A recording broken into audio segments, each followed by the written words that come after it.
आगे धोखा देनी अपन यार के छौड़ी आगे दूसर के बनाई लेनी भातार गे छौड़ी आगे दूसर के बनाई लेनी भातार गे छौड़ी आगे धोखा देनी अपन यार के छौड़ी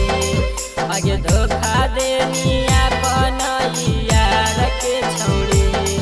आगे दूसर के बनाई लेने भातार गे छौड़ी आगे दूसर के बनाई नी भातार गे छौड़ी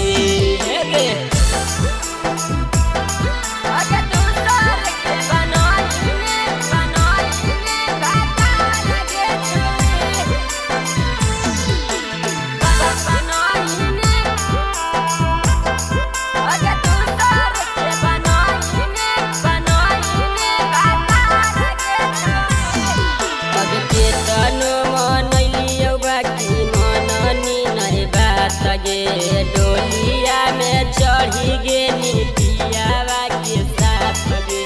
पियावा के साथ अज के सन मनलियो बाकी मननी नहीं बात गे डोलिया में चढ़ी गे नी पियावा के साथ गे अज भूल कैसे गे नी हमर प्यार गे छौड़ी आगे भूल कैसे गेनी हमर प्यार गे छौड़ी आगे दूसर के बनाई नी भातार गे छौड़ी आगे दूसर के बनाई नी भातार गे छौड़ी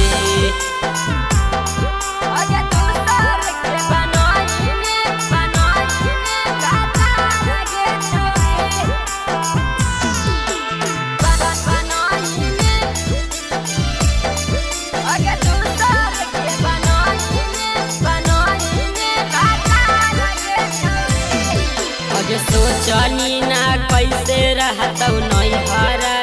यारवा आ चुटकी भर से नुरवा लेके गे नहीं ससुरवा गे नहीं ससुरवा आगे सोचनी ना कैसे रहतौ नहीं हरा यारवा चुटकी भर से नुरवा मांगने लेके गे नहीं ससुरवा आगे दिला दर सोहित के देनी तार गे छौड़ी आगे दिला दर सोहित के देनी तार गे छौड़ी आगे दूसर के बनाई नी भातार गे छौड़ी आगे दूसर के बनाई नी भातार गे छौड़ी। सवेरा फिल्म्स रिकॉर्डिंग स्टूडियो शाहपुर चौक देवन बिघा।